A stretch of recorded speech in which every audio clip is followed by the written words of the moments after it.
기도하옵나이다. 아멘. 오늘 은혜 받으실 하나님의 말씀은 디모데후서 4장 9절에서 13절 말씀 되겠습니다. 디모데후서 4장 9절에서 13절 말씀.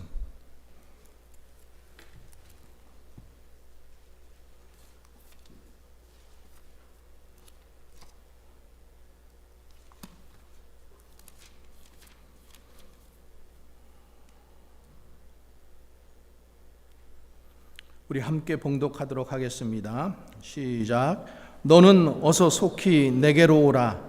데마는 이 세상을 사랑하여 나를 버리고 데살로니가로 갔고, 그레스게는 갈라디아로, 디도는 달마디아로 갔고, 누가만 나와 함께 있느니라. 내가 올 때에 마가를 데리고 오라. 그가 나의 일에 유익하니라. 두기고는 에베소로 보내었노라. 내가 올 때에 내가 드로아 가보의 집에 둔 겉옷을 가지고 오고, 또 책은 특별히 가죽 종이에 쓴 것을 가져오라. 아멘.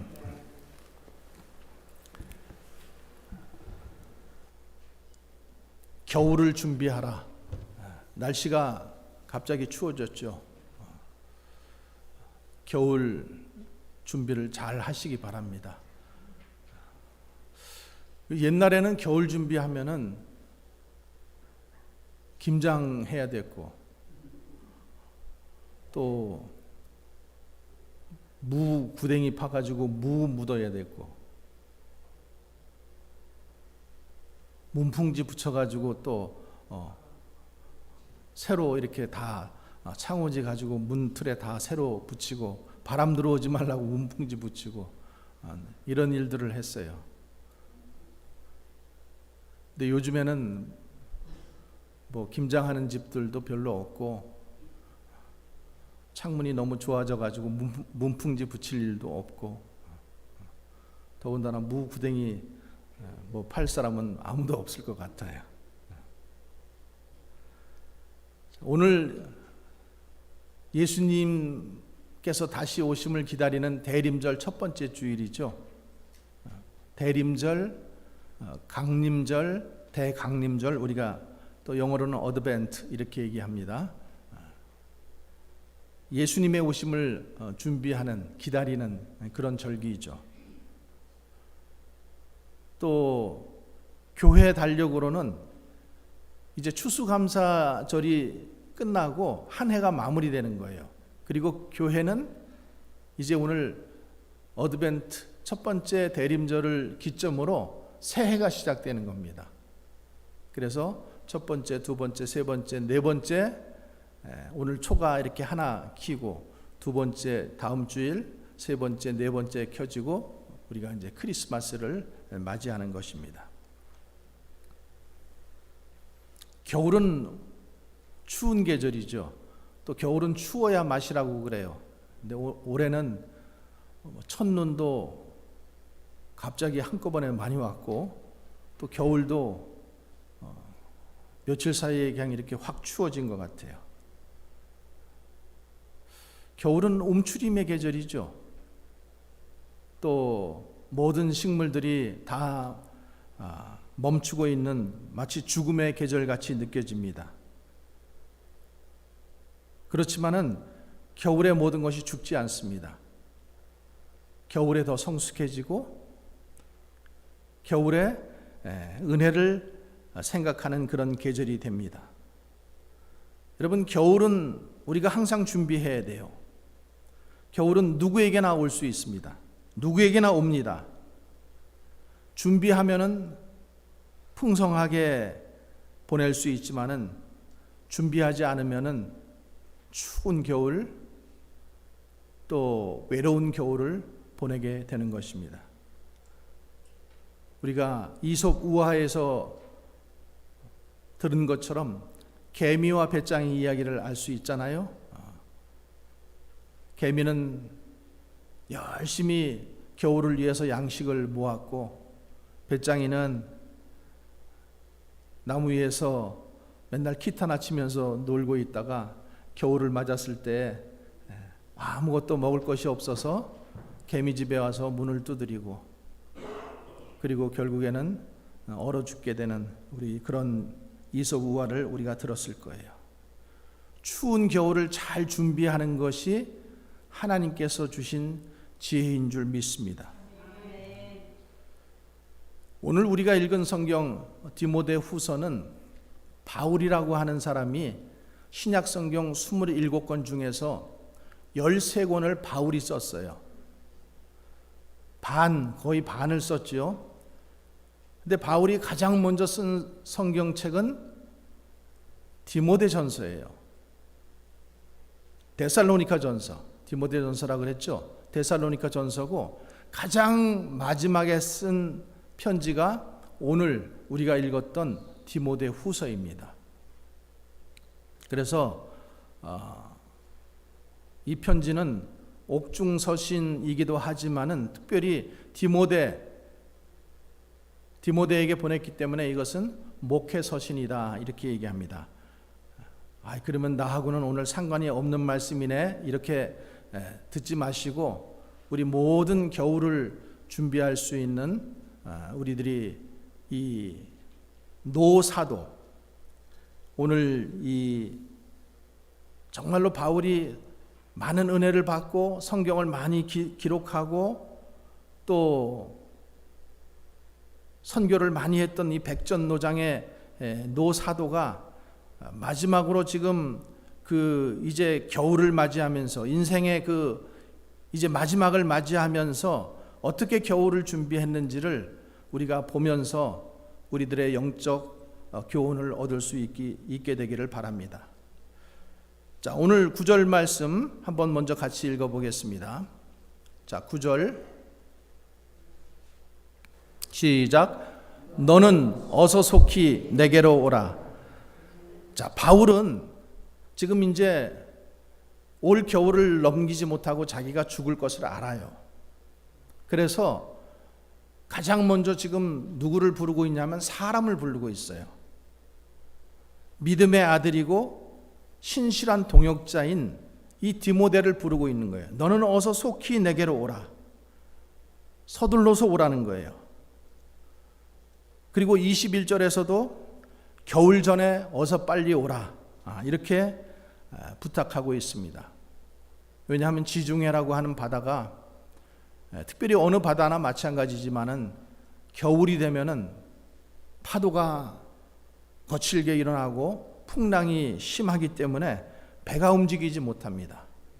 그래서 지금 오지 않으면은 이제 내년 봄에나 올 수 있는데 그렇게 되다가는 내가 디모데를 영영 못 볼 것 같고 그래서 겨울 전에 속히 오라 이렇게 지금 전가를 보낸 거예요.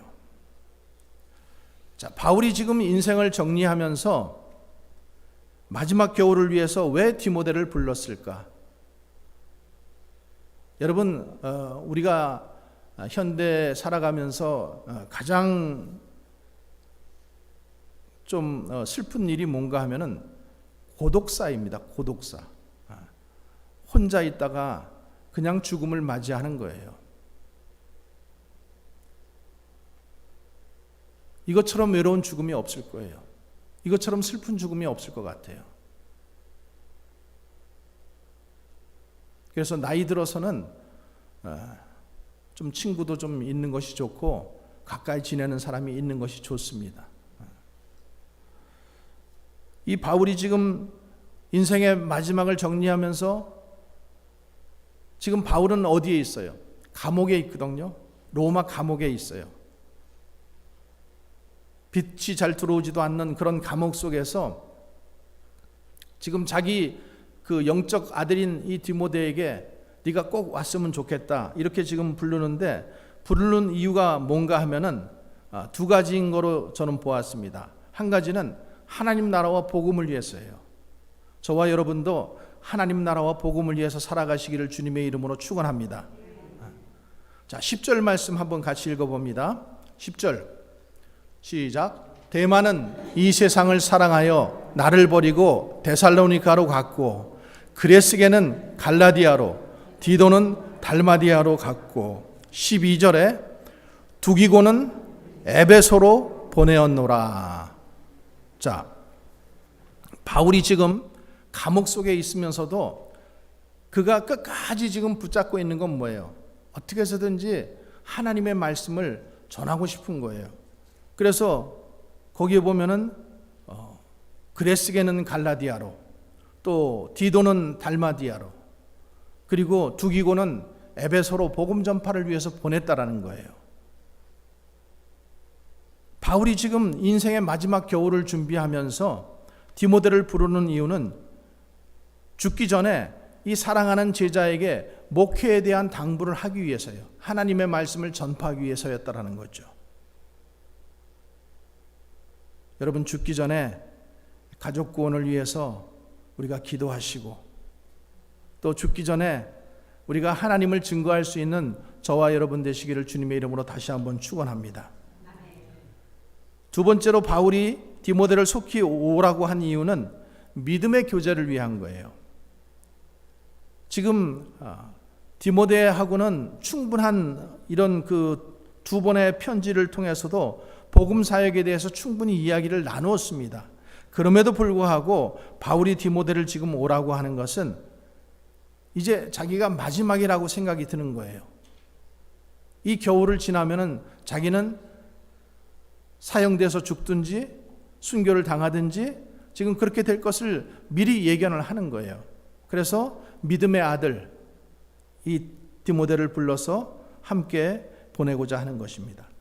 자, 그런데 여기서 우리가 볼 것은 거기 10절 말씀으로 한번 다시 한번 봅니다. 10절 말씀 시작. 데마는 이 세상을 사랑하여 나를 버리고 데살로니가로 갔고. 자, 데마라고 하는 사람이 나와요. 데마는 처음 바울과 함께 동역했던 동역자고 사역자예요. 바울과 함께 그 복음 사역을 위해서 꽤 많이 애썼던 사람이에요. 그런데 어떤 이유인지 모르겠지만 뭐 어려웠을 수도 있고 고난당했을 수도 있고 여러 가지 이유가 있을 수 있습니다. 그런데 그것을 이기지 못하고 어떻게 됐다라는 거예요? 나를 버리고 데살로니가로 갔다. 자, 골로새서 4장 14절에 보면은 이 데마에 대해서 어떻게 나왔냐면은 사랑받는 의사 누가와 또 데마가 너희에게 문안하느니라. 또 빌레몬서에서도 보면은 또한 나의 동역자 마가 아리스다고 데마 누가가 문안하느니라. 데마가 이 바울 옆에서 하나님의 일에 힘쓰고 애썼던 사람이에요. 그런데 어떻게 됐다는 거예요? 지금 세상을 사랑하여, 굉장히 중요한 말이에요. 세상을 사랑하여 나를 버리고 데살로니가로 갔다. 실은 이 표현 속에 바울의 그 찢어지는 듯한 마음이 거기 들어있죠. 왜 도대체 하나님 믿다가 하나님 떠나려고 하는가? 여러분, 목회자로서 가장 안타까운 일이 무엇인지 아세요? 성도들이 잘 믿다가 교회를 떠나는 일이에요. 이제는 교회를 안 나오겠다고 하는 거예요. 참 그럴 때 마음이 너무 아파요. 계속 그 성도를 위해서 기도하지만은 참 그럴 때 마음이 너무 힘들고 아픕니다. 오늘 바울도 이 데마에게 권유를 했을 거예요. 왜 도대체 떠나려고 하느냐? 조금만 더 참아보자. 조금만 우리가 더 기다려보자. 바울이 얼마나 여러 번 권면을 했을까요? 그렇지만은 데마는 끝끝내 바울을 떠나서 이 세상을 사랑해서 나를 버리고 데살로니가로 갔다. 여러분, 우리가 무슨 일이 있어도 하나님을 떠나서 세상으로 가지 않기를 주의 이름으로 간절히 축원합니다. 끝까지 함께하는 사람 되어야 돼요. 데마처럼 중간에 믿다가 중간에 이렇게 떠나가는 사람이 되면 안 돼요. 하나님을 배반하는 사람이 되면 안 됩니다. 바울이 지금 마지막을 함께 보내고 싶은 사람, 이 디모데, 누가, 마가. 그래서 오늘 여기 11절에도 보면은 디모데에게 오면서 마가를 데리고 오라고 했어요. 우리가 또 두 번째 사람을 보기를 원하는데, 자, 데마를 보았고 이제 마가라는 사람을 보기를 원합니다. 11절 말씀, 누가만 나와 함께 있느니라. 내가 올 때에 마가를 데리고 오라. 그가 나의 일에 유익하니라. 유익하다라는 말은 쓸모있다, 또 유용하다, 소용에 맞다, 그런 뜻이거든요. 여러분, 함께 있으면 유익한 사람이 있죠. 함께 있으면 참 좋은 사람이 있어요. 반대로 함께 있으면 참 괴로운 사람들도 있어요. 무익한 사람들도 있단 말이에요. 근데 마가는 바울에게 여기 쓸모있는 사람, 유익한 사람, 좋은 사람이 됐다라는 거예요. 여러분, 복음에 유익한 사람이 되시기 바랍니다. 사역자에게도 유익한 사람이 되시기 바랍니다.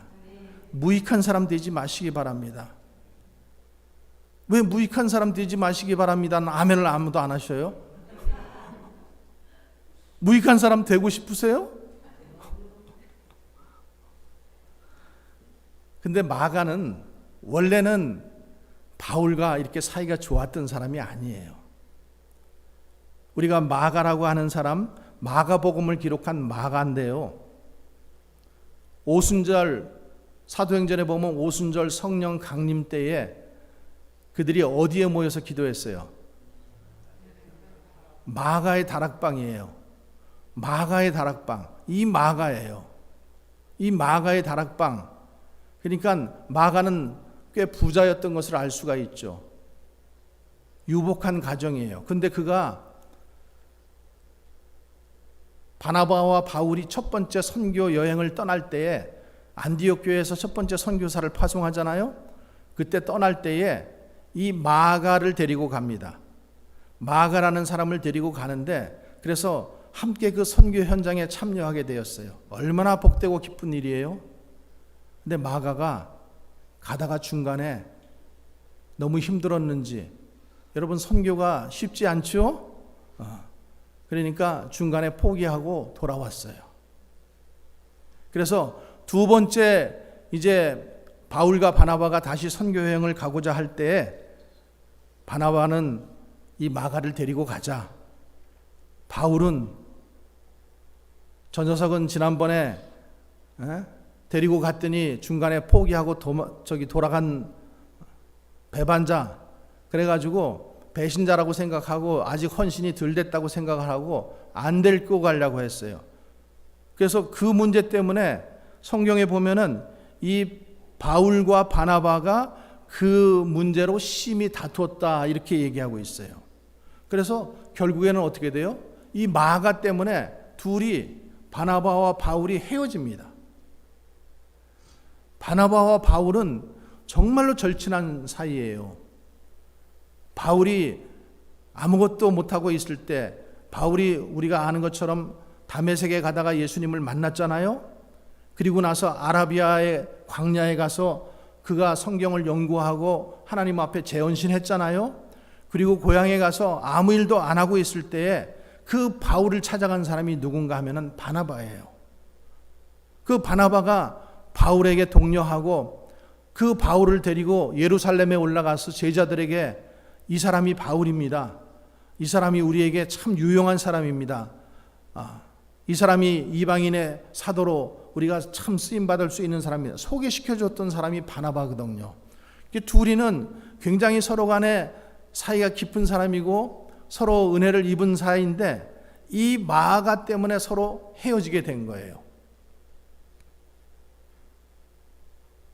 그런데 이 마가가 이제 그때는 실패했지만은 첫 번째 바울과 1차 선교 여행 때 나갔을 때 그가 어떤 이유, 병이 들었든지 아니면 힘이 들었든지 그래서 실패했지만은 그 후에 이 마가가 신실한 사역자가 되어서 베드로, 수제자 베드로의 제자가 되고 베드로서를 쓰는데도 마가가 참 많이 그 베드로를 도왔어요. 그런데 이제 바울이 자, 인생의 지금 마지막 겨울을 보내려고 하는데, 삶을 정리하려고 하는데 이 마가가 마음에 걸리는 거예요. 그때 젊었을 때 선교여행 갔을 때 그 돌아왔던 중간에 포기하고 돌아왔던 그 사람, 그자. 그래서 바울의 마음에는 이게 늘 가시로 남아있던 거예요. 그리고 두 번째 가자고 했을 때에도 자기가 그 리젝트 시켰던 그 일들이 마가에게 개인적으로 미안한 마음이 들어왔어요. 그래서 이제 사과를 하고 싶은 거예요. 인생이 끝나기 전에 마음의 응어리를 풀고 싶은 거예요. 용서하고 또 화목한 상태를 가지고 가고 싶은 거예요. 그래서 디모데에게 올 때 마가를 데리고 오라고 한 것입니다. 그때는 헌신이 안 되었었지만은 지금 생각해 보니까 그 사람은 좋은 사람이었다라는 거예요. 여러분, 우리도 그럴 수 있어요. 그때는 아직 헌신이 덜 되어서 유익한 사람이 못 되었지만은 우리가 조금 더 용서하고 사랑하고 기다려주면은 하나님의 일에 그리고 교회의 일에 유익되는 사람이 될 줄로 믿습니다. 그래서 대마처럼 떠나갈 것 같지 않지만은 떠나가는 사람이 있는가 하면은 좋을 것 같았던, 좋지 않았던 그 사람, 마가처럼 바울을 떠났던 그 사람이 결국에는 하나님 앞에 또 헌신하여서 하나님의 귀한 사역을 하는 것을 보면서 우리는 참고 기다려줄 줄 알아야 된다. 그래서 우리가 서로 사랑하는 우리 성도들이 되었으면 좋겠습니다. 두 번째로 인생의 마지막 겨울을 위해서 바울은 무엇을 준비했는지 한번 보십시다. 13절 말씀 우리 한번 같이 읽어보겠습니다. 시작. 내가 올 때에 내가 드로아 가보의 집에 둔 겉옷을 가지고 오고, 거기까지만. 겉옷을 가지고 오라. 드로아라는 지역에 가보라는 사람 집에 맡겨둔 겉옷을 가지고 오라는 거예요. 그러니까 이 드로아, 이 선교 여행 중에 항상 이 바울이 가서 쉴 수 있었던 그런 곳인 것 같아요. 그런 곳에 지금 이제 겉옷, 겉옷 하니까 우리는 지금 이 시대 속에서 물질의 풍요함 속에서 살고 있으니까 롱코트도 있고 패딩도 있고 여러 가지 겨울에 입을 잠바들이 많잖아요. 근데 저 아프리카나 더운 지방에 사는 사람들은요, 옷이 이렇게 많지가 않습니다. 그리고 긴 이 지금 겉옷이라고 하지만은 우리가 생각하는 옷이 아니에요. 그냥 큰 담요 같은 것, 아니면 큰 이런 그 천으로 된 어떤 여러분 혹시 영화 같은 데서 보았을지도 모르겠어요. 이렇게 그 하얀 천을 이렇게 두르고 있잖아요. 그것이 낮에는 그렇게 이제 햇빛을 피해서 두르고 다니고 저녁에는 그것이 이불이 되어서 내가 그것을 덮고 자는 거예요. 그러니까 바울이 지금 감옥에서 이 추운 겨울을 나기 위해서 그 겉옷을 가지고 오라는 거예요.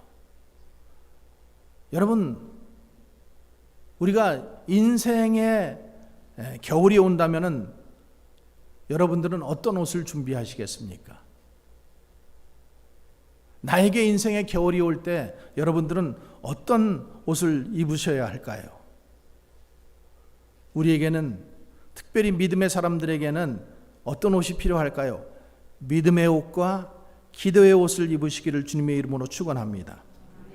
믿음의 옷을 입어야 돼요. 그리고 기도의 옷을 입어야 됩니다. 자, 요한계시록 3장 18절 말씀입니다. 한번 같이 읽어보겠습니다.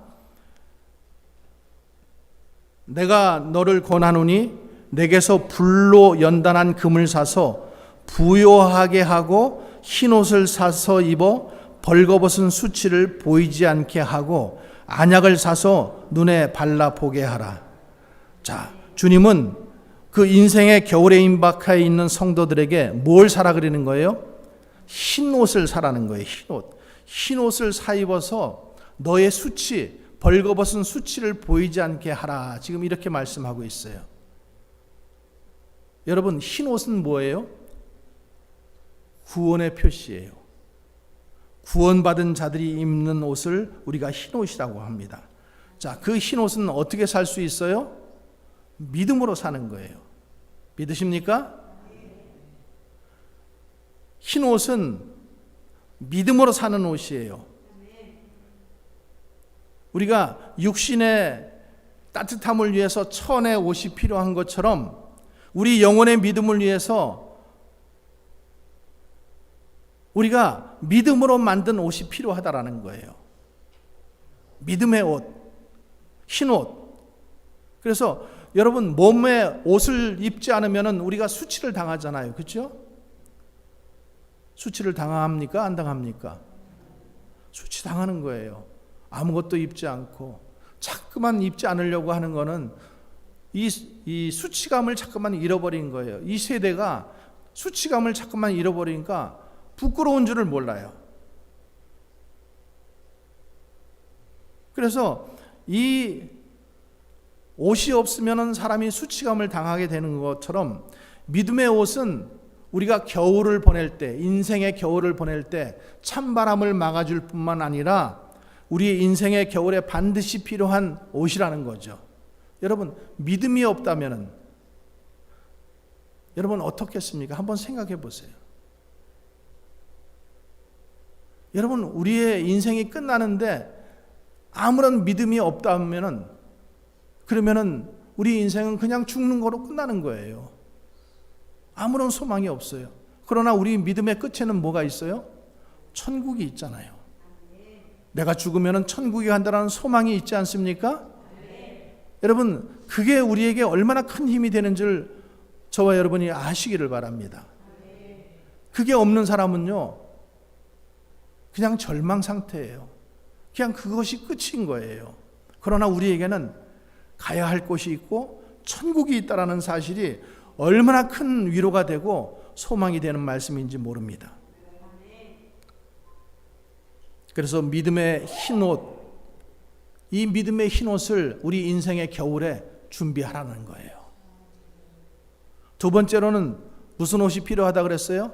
기도의 옷을 입으라는 거예요. 기도의 옷. 어떤 성경학자들은 이 기도의 옷이 이제 바울이 아까 말씀드렸잖아요. 그건 옷이 아니라 그냥 천이라고 그랬잖아요. 그러니까 천을 두르고 천을 뒤집어 쓰고 기도할 때 사용했을 것이다. 이런 얘기를 합니다. 추울 때, 기도할 때 뭘 뒤집어 쓰고 기도하는 거예요. 근데 인생의 이 마지막 겨울을 위해서 기도의 옷을 지금 필요로 하는 거예요. 여러분, 기도는 우리 영혼을 뜨겁게 해주는 옷이 됩니다. 방한복이 됩니다. 기도가 차가워지면 우리 가슴이 차갑게 식어져 있게 되어 있어요. 기도하지 않으면 우리 마음이 차갑게 식어져 버리고요. 그 차가운 마음을 가지고 그냥 살아갈 수밖에 없다라는 거죠. 그러나 기도하면 우리의 마음이 뜨거운 마음으로 바뀝니다. 그래서 기도가 겨울의 찬바람 속에서도 우리 영혼을 식지 않게 해주는 모닥불과 같은 역할을 해준다라는 거예요. 여러분, 기도할 때 우리 영혼이 뜨거워집니다. 믿으십니까? 그래서 인생의 겨울을 보내기 위해서는 우리에게 기도의 옷이 필요하다라는 거예요. 기도의 옷을 입으시기를 주의 이름으로 축원합니다. 자, 요한계시록 22장 14절 말씀을 한번 같이 읽어보겠습니다. 요한계시록 22장, 요한계시록은 성경 제일 마지막에 있는 말씀이에요. 14절에 있는 말씀, 자 같이 읽습니다. 화면에 나왔어요. 시작. 자기 두루마기를 빠는 자들은 복이 있으니 이는 그들이 생명나무에 나아가며 문들을 통하여 성에 들어갈 권세를 받으려 함이로다. 자, 자기 두루마리를 빠는 자들은 복이 있다라고 말씀했어요. 여기 빨다라고 하는 말씀은 현재 분사예요. 현재 분사는 뭐냐면 내가 지금 현재 그 일을 하고 있다라는 거예요. 빨고 있다. 그러니까 여러분, 두루마기는 계속해서 빨아야 돼요. 한번 여러분들이 옷을 빨았다고 해서 그 다음에 옷을 안 빨아 입지 않죠. 옷이 더러워지면 한 번 입었으면 그 다음에 또 어떻게 해야 돼요? 세탁기에 돌려서 또 빨잖아요. 계속 빨래하는 거예요. 그러면은 이 믿음의 옷은 어떻게 세탁을 하는가? 기도로 빠는 거예요. 기도로. 기도할 때에 옷이 세탁되는 거예요. 그럼 기도하지 않으면은 빨지 않고 그 옷을 계속 입고 있는 거예요. 더러운 옷을 그대로 덮고 있는 거예요. 그렇게 되면은 우리의 영혼이 깨끗해질까요? 더러워질까요? 여러분, 두루마기는 예복이에요. 예복. 아무리 좋은 옷이 있어도 그것을 빨지 않으면은 그 옷을 입고 나갈 수가 없는 거예요. 더러워진 옷을 누가 입고 나가겠어요? 그렇죠? 깨끗해야지만은 그 옷을 입고 나가는 거예요. 여러분들의 삶에 기도의 옷을 입으시기를 바랍니다. 하루를 기도로 시작하고 기도로 마치기 바랍니다. 일을 기도로 시작하고 기도로 마치기 바랍니다. 일을 어떻게 해야 될지 모를 때, 어떻게 결정해야 될지 모를 때 하나님 앞에 기도하시기 바랍니다. 마음이 흐트러지고 혼란할 때 기도의 옷을 입으시기 바랍니다. 마음이 불안하고 답답할 때 기도의 옷을 입으시기 바랍니다. 여러분의 기도의 옷이 여러분의 마음을 붙들어 주고 여러분의 마음을 정결하게 해줄 것입니다. 내 가정에도 기도의 옷을 입히세요. 기도의 옷이 보호막이에요. 기도의 옷이 여러분들을 지켜주는 거예요. 여러분들의 가정을, 여러분들의 삶을. 남편에게도, 아내에게도, 자녀에게도 여러분 기도의 옷을 입히세요. 그냥 막연하게 우리 자녀 잘 되기만을 바라지 말고 자녀를 위해서 기도하세요. 기도가 자녀를 지켜주는 쉴드가 되는 거예요. 내 힘으로 안 될 때 여러분 기도해야 됩니다. 기도는 우리의 인생의 겨울을, 이 추위를 이겨낼 수 있는 최상의 무기인 것을 꼭 믿으시기를 바랍니다. 세 번째로 바울은 인생의 마지막 겨울을 위해서 겨울 양식을 준비했어요. 자, 그 겨울 양식이 뭔가 하면은 13절 말씀, 후반절 말씀 되겠습니다. 13절 말씀. 겉옷을 가지고 오고 또부터 읽습니다. 시작. 또 책은 특별히 가죽 종이에 쓴 것을 가지고 오라. 자, 책은 가죽 종이에 쓴 것을 가지고 오라. 이 지금 바울이 양식으로 지금 뭘 지금 가져오라 그랬어요? 책을 가져오라 그러는 거예요. 가죽 종이에 쓴 것. 여러분, 가죽 종이에 쓴 것이 무엇일까요? 성경학자들은 이렇게 생각을 합니다. 그가 이제 재판을 받기 위해서 로마 법정에 가 있으니까, 감옥에 가 있으니까 재판을 받기 위해서 법전을 가지고 오라고 했을 것이다. 맞는 것 같아요? 틀리는 것 같아요? 두 번째로는 그가 로마 시민권자이기 때문에 로마 시민권 증서를 가지고 오라 그랬을 것이다. 맞는 것 같아요? 틀리는 것 같아요? 그러면은 가죽에 쌓인 그 가죽 종이에 쓴 것을 가져오라 그랬을 때 그것이 무엇일까요? 성경 말씀이죠. 성경 말씀인 거예요. 옛날에는 우리는 지금 이렇게 성경이 이렇게 잘 인쇄돼 가지고 그냥 성경을 이렇게 쉽게 구할 수 있었지만은 옛날에는 이 성경을 다 일일이 다 필사했어요. 필사. 성경 원본을 보고 이것을 다 옮겨 적었다라는 거예요. 그래서 옛날에는 종이가 흔치 않으니까 파피루스, 이집트 강가에 있는 그 갈대아, 이 갈대에서 채취한 것을 가지고 그것을 종이처럼 쓴 거예요. 근데 그게 오래되면 어떻게 돼요? 부스러지고 또 쉽게 훼손이 되고 이렇게 되죠. 돈이 있는 사람은 양피지, 양 가죽에다가 이것을 쓴 거예요. 그러니까 지금 가죽, 특별히 가죽 종이에 쓴 것을 가지고 오라고 했던 것은 무엇일까요? 성경 말씀인 거예요. 바울이 인생의 겨울을 보내면서 그가 간절하게 절실하게 필요했던 건 뭐라고요? 성경 말씀인 거예요. 아니, 선교사님이고 목사님이고 근데도 꼭 그걸 가져오라 그래야 되나? 이렇게 생각할 수도 있어요. 그죠? 근데도 하나님의 말씀을 또 듣고 싶은 거예요. 또 가까이 하고 싶은 거예요. 여러분, 성경은 우리에게 우리가 하나님 앞에 갈 때까지 계속 읽어야 되는 하나님의 말씀입니다. 우리 여기 교회에도 보면은 다람쥐가 많이 살아요. 그렇죠? 다람쥐는 양식이 뭔지 아세요? 다람쥐 양식이 뭘까요? 도토리예요. 근데 도토리는 언제만 나요? 가을에만 나요. 그러면 봄, 여름 뭘 먹고 살을까요? 풀떼기 먹고 살을까요? 다람쥐는 계속해서 도토리를 먹는 거예요.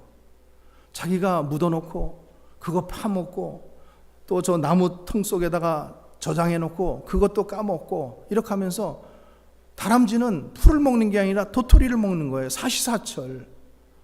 여러분, 우리 성도는 무엇을 먹고 살아야 될까요? 성도들에게 양식은 무엇일까요? 하나님의 말씀 맞습니까? 네. 여러분, 하나님의 말씀을 먹어야 되는 거예요. 이 겨울잠을 자는 동물들은 특별히 더 많이 먹는다 그래요. 왜? 자기 이제 겨울잠을 자야 되니까. 여러분, 겨울잠을 안 주무시더라도 겨울에는 더 많이 드시기 바랍니다. 무엇을? 하나님의 말씀을.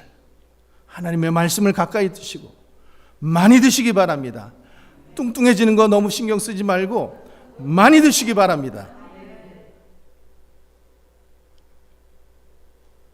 호리호리하고 이뻐만 보이고 하나님의 말씀은 아무것도 없고 머리에는 든 게 아무것도 없는 것보다 뚱뚱해도 하나님의 말씀이 가득 들어있는 게 그게 더 보배로운 거예요.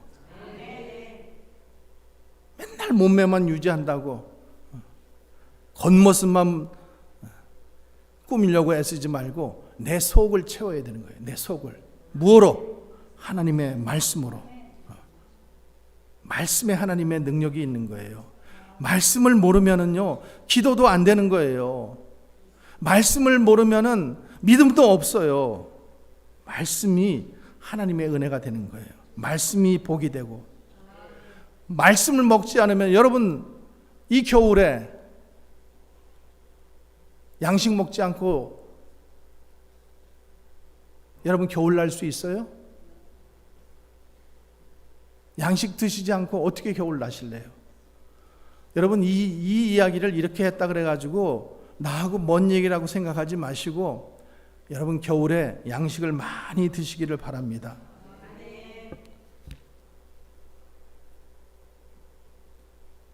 말씀은 예수님입니다. 말씀을 먹는 것은 예수님의 살과 피를 먹는 거예요.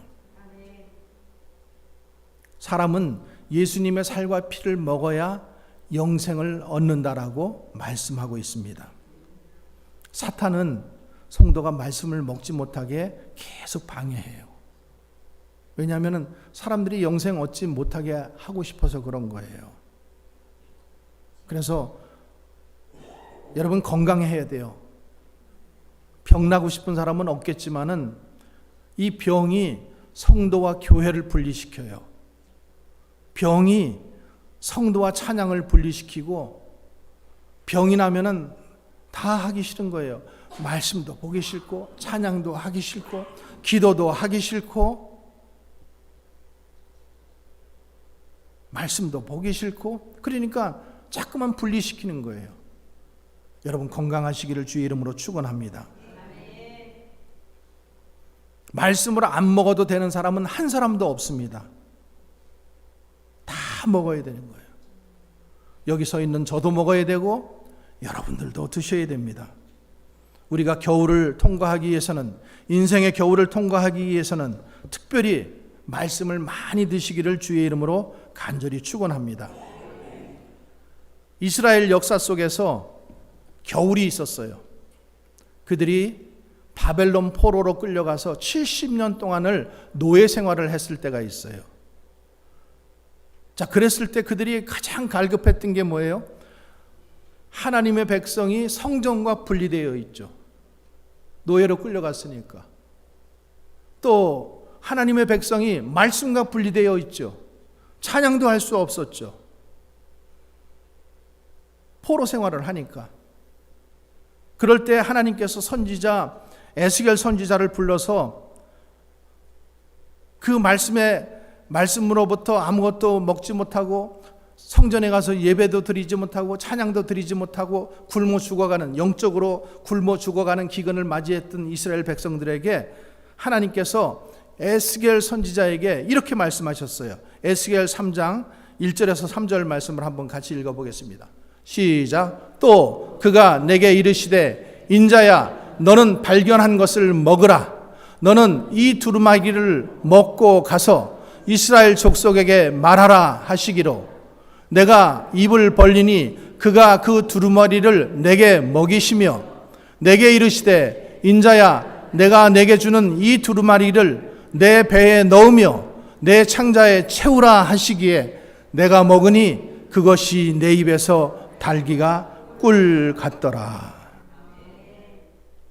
말씀이에요. 두루마리가 뭐겠어요? 말씀이에요. 말씀. 그 말씀을 먹었을 때 그들이 그 포로 생활을 견딜 수가 있었던 거예요. 그들이 말씀을 먹었을 때 그 겨울을 이길 수가 있었던 거예요. 여러분, 말씀밖에 없습니다. 말씀을 가까이 하시고 이제 올해 말씀을 성경 일독을 다 못했더라도 후회하지 마시고 이제 곧 내년이 다가오니까 내년에는 또다시 작정하시고 내가 내년에는 성경 일독하리라 이렇게 다짐하는 우리 모든 성도들 되시기를 주의 이름으로 간절히 축원합니다. 바울이 겨울을 위해서 세 가지를 준비했어요. 뭐예요? 첫 번째, 사람들을 자기 곁에 모았어요. 그렇죠? 두 번째, 뭐예요?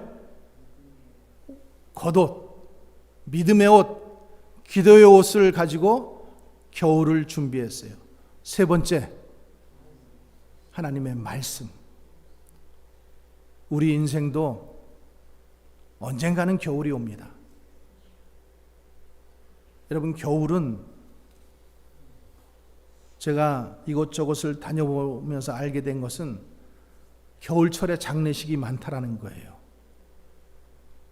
겨울철에 병을 이기지 못하고 또 겨울철에 늙고 병들어서 약해진 몸이 그 겨울을 이기지 못하고 돌아가시는 분을 저는 많이 봤습니다.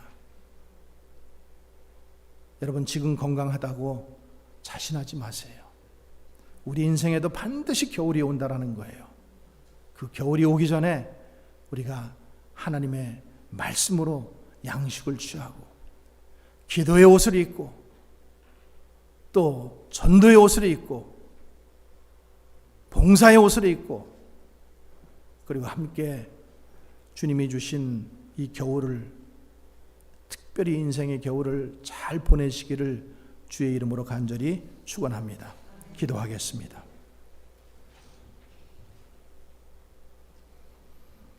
아버지 하나님, 인생의 겨울을 보내기 위해서 사도 바울이 준비했던 것처럼 우리도 겨울을 준비할 수 있는 자들 다 되게 하여 주시옵소서.